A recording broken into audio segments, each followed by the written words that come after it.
de cómo se mueven los dientes en ortodoncia. Entonces, vamos a profundizar un poco sobre el movimiento dental de ortodoncia. Y pues sabemos que el movimiento de ortodoncia pues es un comportamiento físico. La física la aplicamos totalmente desde la planeación para saber qué fuerza aplicar, en qué punto aplicarlo, cuál es el centro de resistencia, el centro de rotación, cuál es el eje del diente. Toda la física del movimiento dentario, debido pues a las fuerzas ortodónticas, se basa en las leyes de Newton principalmente.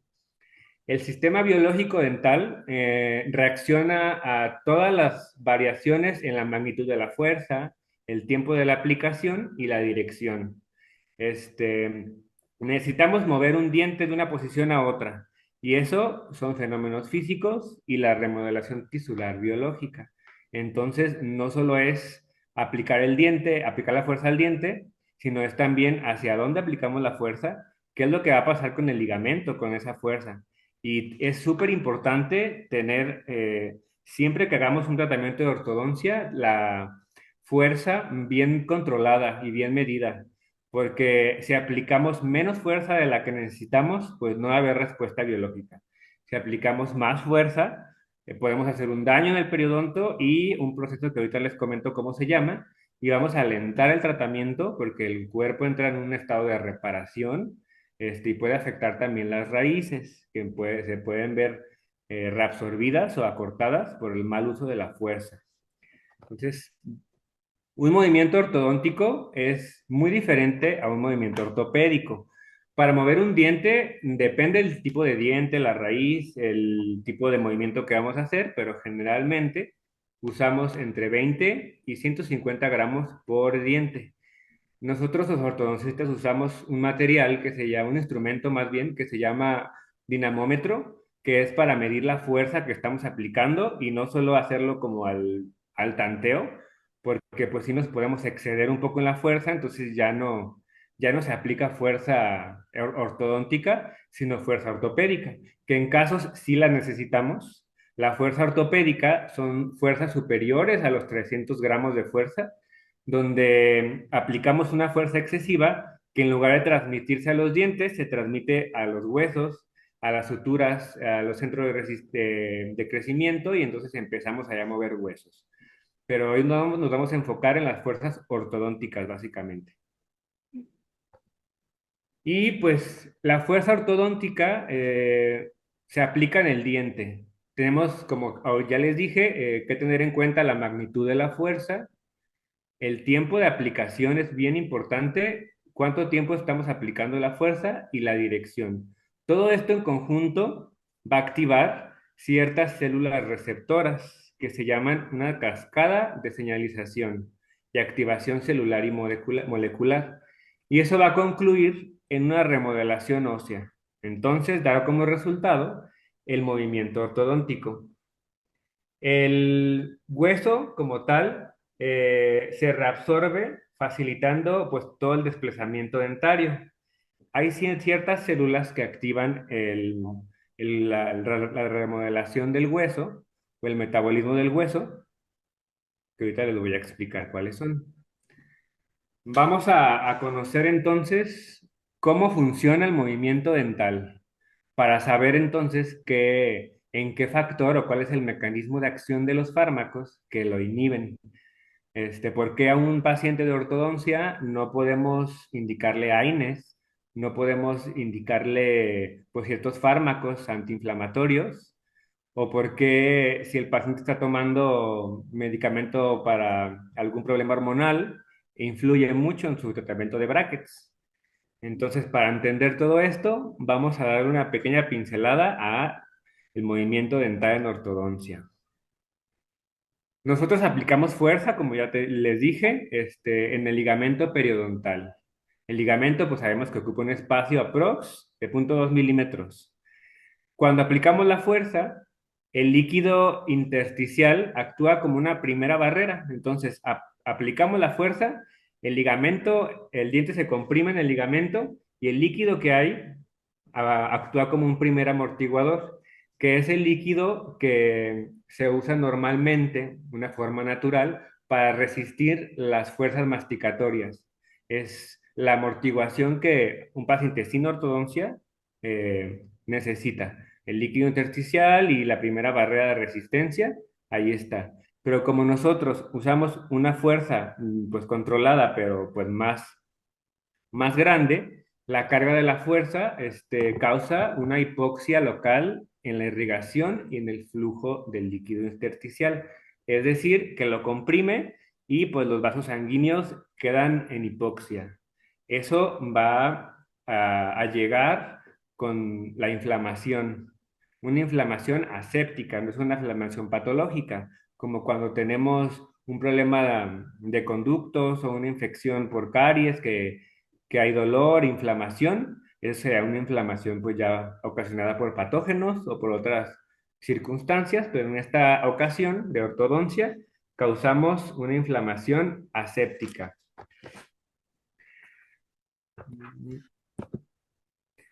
Hay ciertas teorías que, como se realiza el movimiento dental, la más aceptada es la teoría clásica de presión y tensión. ¿Qué quiere decir esa teoría? De que un lado, el ligamento periodontal se comprime, causa vasoconstricción, perdón, y empieza el llamado a las células proinflamatorias. Del otro lado, el ligamento se estira y es el lado que va a iniciar la agregación de nuevo hueso.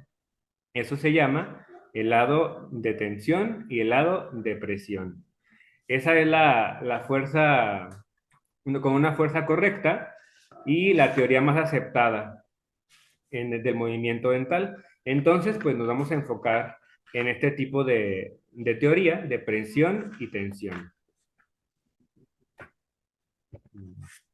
Ok, en la zona de presión, pues, ¿qué es lo que va a ocurrir? Una desorganización de las células del ligamento periodontal. Disminuye las células de la producción de fibras, causa una contracción vascular y reducción del flujo sanguíneo, pues también llamada hipoxia. Ese es en el lado de presión, el que se aplasta. En el lado que se estira o el lado de tensión, ocurre un estiramiento de las fibras del ligamento periodontal y pues una incrementación en la producción de las fibras colágenas. Eso va a empezar a inducir la actividad osteoblástica.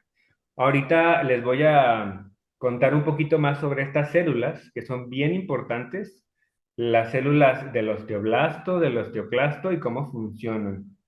Pero básicamente todo inicia con la disminución del flujo sanguíneo a través del líquido del ligamento periodontal y pues ya empieza la diferenciación de los osteoclastos que reabsorben y los osteoblastos que agregan hueso. Ese es básico en movimiento dental. ¿Qué sucede si pues no controlamos la fuerza y aplicamos una fuerza pues mayor a la fuerza sugerida? Existe algo que se llama necrosis aséptica o hialinización en las áreas de presión. La fuerza que les yo comentaba es una fuerza pues ya medida para que no ocurra este problema. Pero si llegase a ocurrir, se llama hialinización. Cuando una fuerza de gran intensidad sobre el diente se origina, se ocluye en todos los vasos sanguíneos. No solo se presionan, sino se ocluyen, o sea, se aplastan por completo y se corta el suministro de sangre del ligamento periodontal. Esta hialinización la vamos a evitar porque vamos a alterar el flujo sanguíneo que se cambia en minutos. Normalmente, cuando lo hacemos con fuerzas medidas y controladas, las células proinflamatorias, que son prostaglandinas, citocinas, interleucinas, entre otras, actúan a este nivel. Pero si actuamos con fuerzas no controladas, tenemos esto que se llama hialinización o necrosis aséptica. Entonces, esto pues lo tenemos que evitar por completo porque desaparece toda la organización de las fibras y cesa toda la actividad celular. Entonces, representa esto una pérdida de todas las células e interrumpe totalmente el aporte sanguíneo, porque presionamos tanto el ligamento, pues que ocluimos pues todo el soporte sanguíneo y se empieza a reparar y a degradar pues ese tejido y pues tarda muchísimo más el diente en moverse porque es el tiempo que tarda en repararse de la hialinización, entonces ya se repara y ya ahora sí empiezan todas las células proinflamatorias a poder degradar el hueso normalmente. Entonces, por eso yo les hago mucho hincapié a que la fuerza que apliquemos tiene que ser muy, muy controlada y medida. Aparte, pues porque si aplicamos una fuerza excesiva, no solo podemos afectar el hueso, sino la raíz de los dientes. He tenido la experiencia de muchos pacientes que llegan que ya son retratamientos y pues que llegan con raíces muy cortas o enanas porque pues las fuerzas que les aplicaron en su primer tratamiento no fueron las adecuadas. Entonces pues ahí ya hay otras alternativas que se tienen que hacer porque pues ya la raíz está muy corta, ya el centro de resistencia y de rotación cambia porque la raíz está muy chiquita, entonces hay muchos problemas. Hay que evitar esto. Entonces, resumiendo, las fuerzas ligeras son las que inician el reclutamiento de osteoclastos, empiezan a eliminar la lámina dura del lado de resorción y el movimiento dental comienza poquito después, aproximadamente en 2 o 3 días posteriores a la aplicación de la fuerza. Es por eso que a los pacientes que se les ponen brackets y se les hacen las activaciones, en el momento pues no duele, pero en 2 o 3 días después, pues ya se andan acordando mucho del ortodoncista porque pues ya traen el dolor ahí de la activación. Es por esto, porque es lo que tarda el tejido en empezar el llamado a las células inflamatorias, la activación de osteoclastos, la degradación del hueso y toda esta inflamación esperada es lo que tarda aproximadamente en presentarse. Entonces es el tiempo que tardan los pacientes en sentir. Ok, las principales células involucradas en el movimiento dental ortodóntico, hay muchas células en realidad, muchas, y pues podría hablar de todas, pero pues las principales son osteoclastos, que pues osteo de huesito, clasto de degradación, eh, que se encargan de la reabsorción ósea. Normalmente en el lado de presión, cuando presionamos el diente hacia un lado, ese lado presionado es donde va a haber más actividad osteoclástica. Y del lado de tensión están los osteoblastos, que estos tienen la actividad contraria. En lugar de degradar el hueso, agregan hueso. Entonces, es así como de un diente va pasando de un lugar a otro. Se agrega de un lado, se quita de otro, se agrega de un lado, se quita de otro, se va moviendo poco a poco. Los fibroblastos es muy importante del ligamento periodontal porque estos son los que nos van a dar pues toda la señalización de las células proinflamatorias que van a activar los osteoblastos y osteoclastos y pues los macrófagos. Se podría creer que son células solamente autoinmunes, digo, perdón, inmunitarias, como mediadores inmunes, pero tienen muchas actividades y muchas formas los macrófagos y aquí también actúan en el movimiento dental. Son activados por ciertas células que ahorita les voy a mencionar para empezar a degradar el hueso. Y hay muchos mediadores, como son las prostaglandinas. Esa es la reina de todo el movimiento dental, la prostaglandina E2. Esa célula, nos ayuda a regular todo el metabolismo óseo, nos ayuda a activar ciertas células o ciertos marcadores para que todo este movimiento dental de reabsorción y aposición ósea se dé. El sistema Rank, Rankeli y OPG.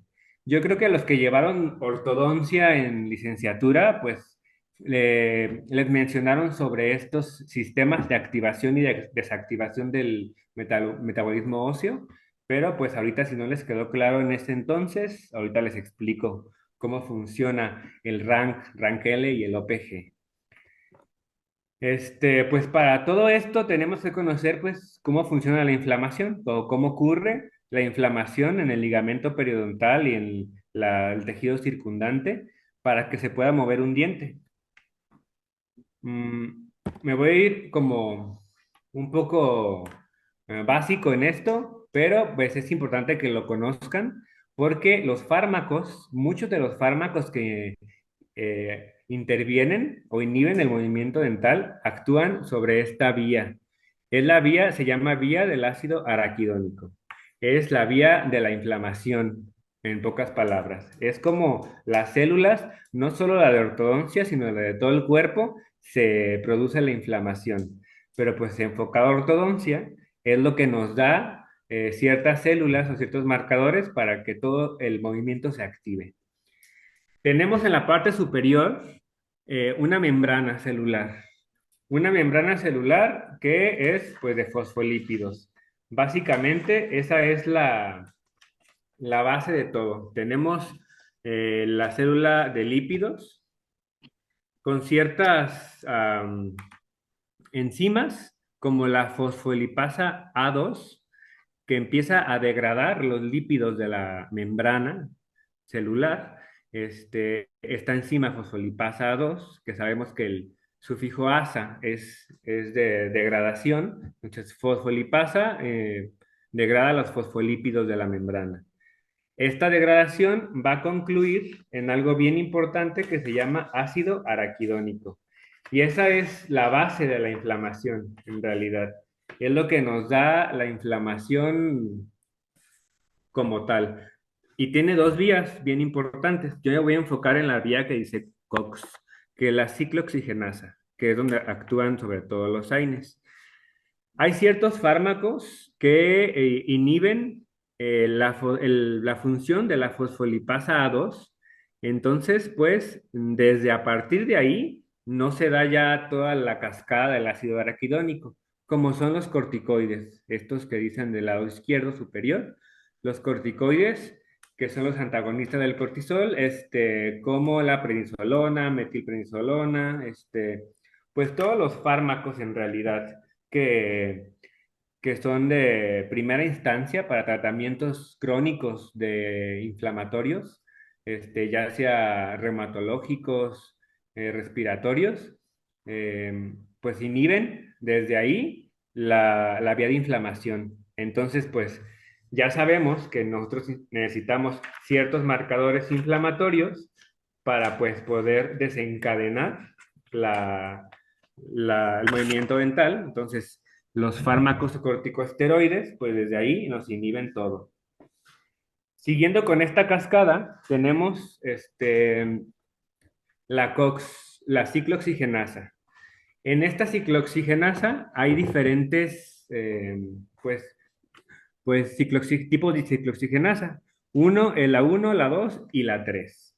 Nosotros vamos a enfocarnos sobre todo en la 1 y en la 2. La COX-1 se le llama una COX basal.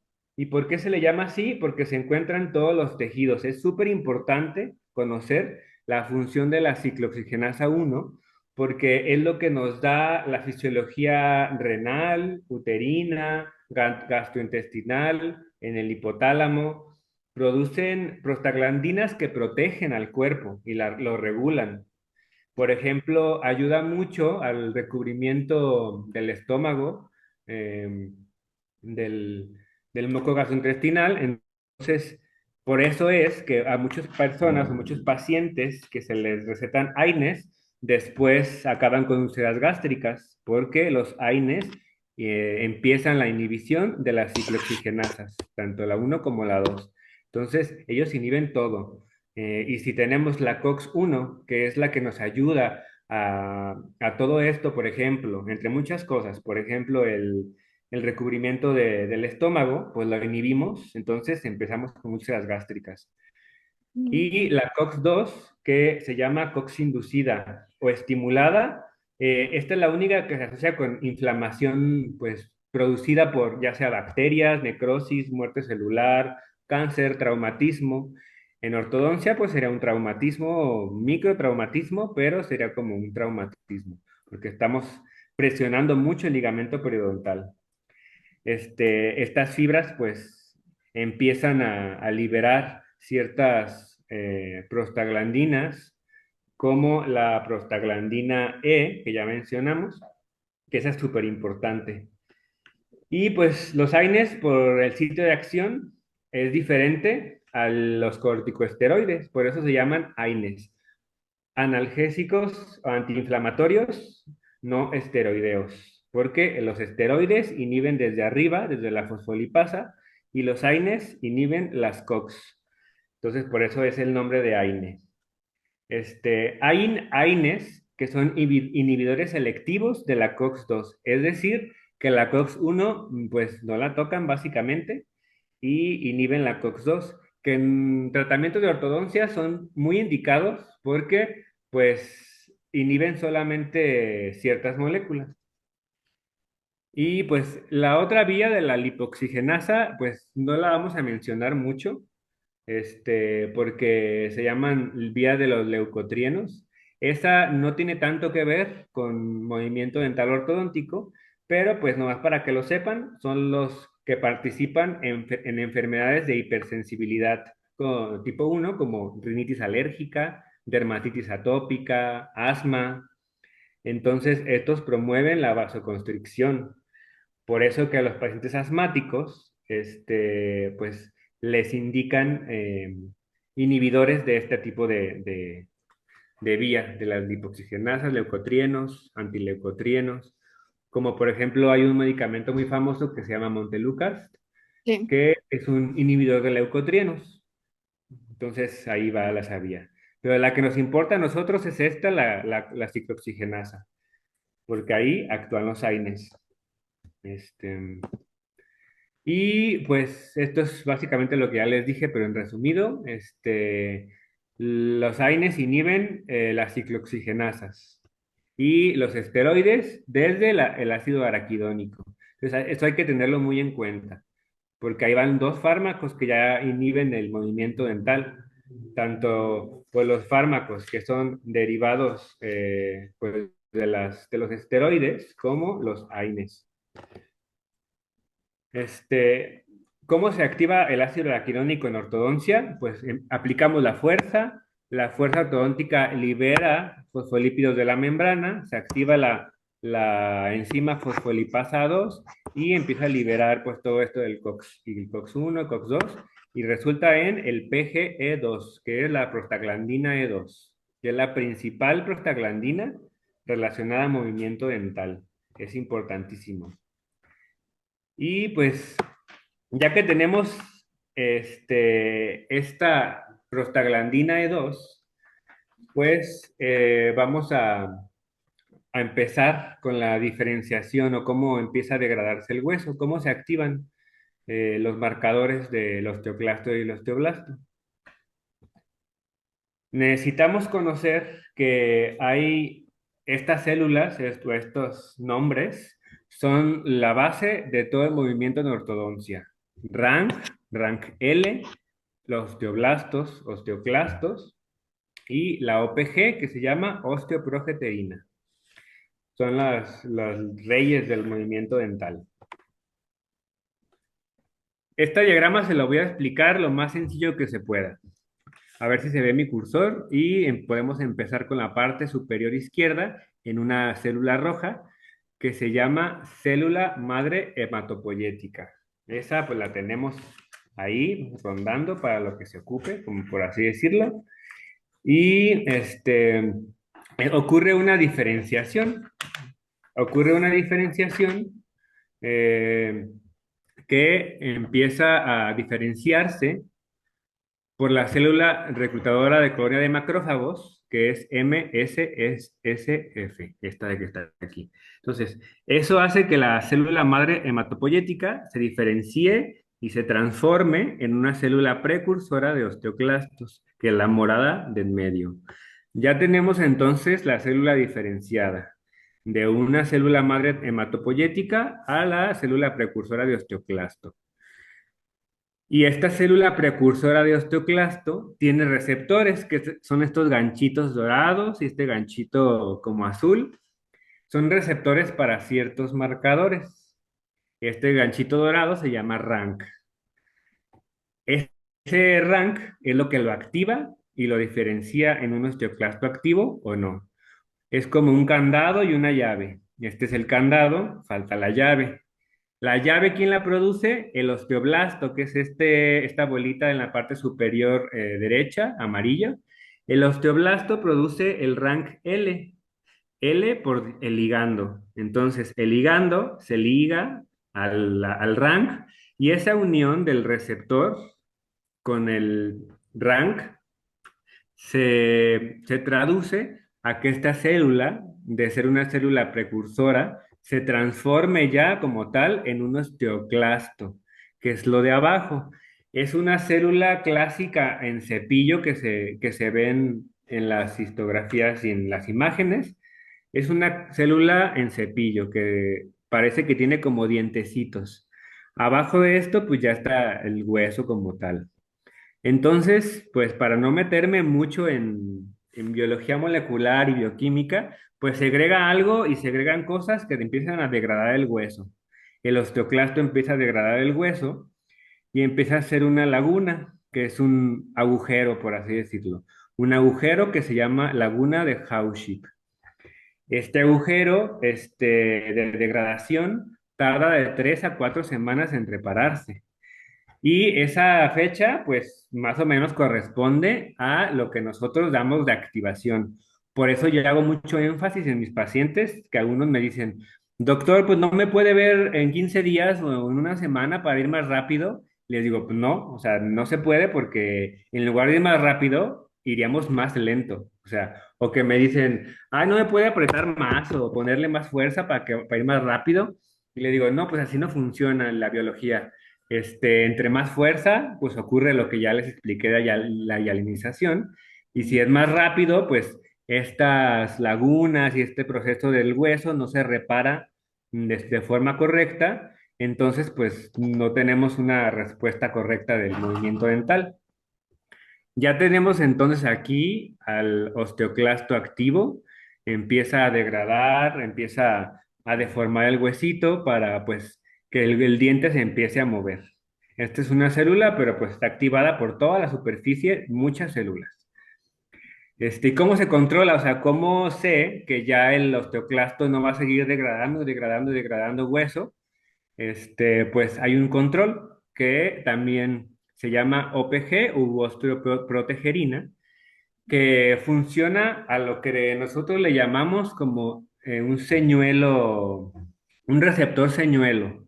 Es decir, el osteoblasto, que es la de arriba, ya dijimos que segrega el ligando de rank o el rank L para que se una a la célula morada y la convierta en osteoclasto. Entonces, la OPG, que es la osteoprogesterina, lo atrapa antes de que se una al receptor RANK, entonces ahí ya no se puede unir y esta célula precursora de osteoclasto pues ya no se puede transformar en un osteoclasto activo. Y ahí por eso se llama señuelo, porque atrapa el rank L y ya no se activa. Entonces ese es el control y la regulación. La reosificación, o sea, lo que se empieza a llenar de hueso, tarda entre 3 a 4 meses. Por eso es bien importante la contención de ortodoncia, que usen sus retenedores súper bien, más que nada los primeros 6 meses después de quitar brackets, porque el hueso se tiene que reosificar. Y si el ligamento queda, pues, las ligas quedan estiradas, todas las fibras quedan estiradas, y no usamos nuestros retenedores, es muy común que tengamos recidiva.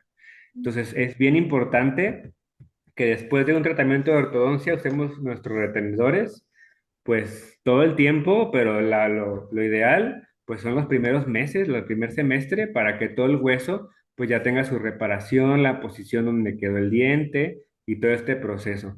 Va más allá de que, pues, el paciente se ponga el guarda o no. Por eso yo les explico que todo es biología. No solo es cambiar liguitas, poner brackets y dar un guarda al final, sino todo tiene un porqué. Y los Este, retenedores sí son de por vida, ¿verdad? Sí, eso es bien importante. Siempre ocurren remodelaciones de las corticales del hueso, de la cortical de la cara, siempre cambia nuestra anatomía facial en reabsorciones. Todo el tiempo ocurre este proceso que les estoy mencionando, no solo en brackets ni en ortodoncia. Todo el tiempo ocurre. Nosotros lo provocamos intencionalmente para mover un diente de una posición a otra, pero todo el tiempo ocurre. Entonces, en cierto tiempo de edades, ocurren remodelaciones de la cara. Por ejemplo, entre los 18 y 25 años, ocurren remodelaciones de la cortical vestibular de los dientes inferiores, anteriores. Entonces, los dientes, al tener una raíz como bien planita, se empiezan a mover y por eso muchas personas dicen, ay, pues es que se me movieron los dientes de abajo por las muelas del juicio. Pero pues en realidad uno de los factores puede ser pues esta remodelación natural de la cara que no estuvo, que no estuvo ahí controlada con retenedores. Por eso yo siempre les digo, pues de por vida, ¿cuándo me quito el retenedor, doctor? Pues el tiempo que quieras tener tus dientes derechos y como te los dejé. Si algún día pues no los usas, pues el riesgo de que pues, pueda mover. No siempre ocurre así como una recidiva total a como empezó, claro, pero si hay recidiva de movimientos, y uno trata siempre de dejarle mayor estabilidad posible, pues, para que esto no ocurra, pero pues siempre ocurre movimientos dentales post-ortodónticos y más si no usan sus retenedores.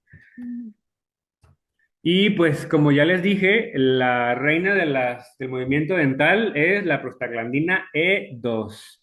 Aplicamos fuerza ortodóntica, ocurre la inflamación, que ya les expliqué más o menos cómo está.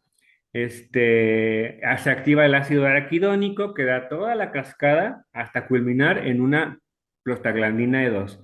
¿Qué va a hacer la prostaglandina E2? Va a estimular a los osteoblastos porque produce más rank L, que es la célula esta que activa al osteoclasto.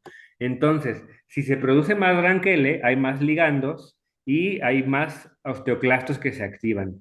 ¿Y qué va a hacer la prostaglandina E2? Disminuye la osteoprogesterina u OPG, que es el que yo les mencioné aquí, que es el receptor señuelo que inhibe todo el proceso. Y pues empieza activa pues la diferenciación osteoclástica. Estimula el reclutamiento y la diferenciación de osteoclastos. O sea, les llama, les dice, aquí necesitamos de absorber, aquí necesitamos acomodar el hueso y empieza a llamar y activar osteoclastos y a regular todo ese proceso. Por eso les digo que en movimiento dental ortodóntico, la prostaglandina E2 pues es la reina de todo.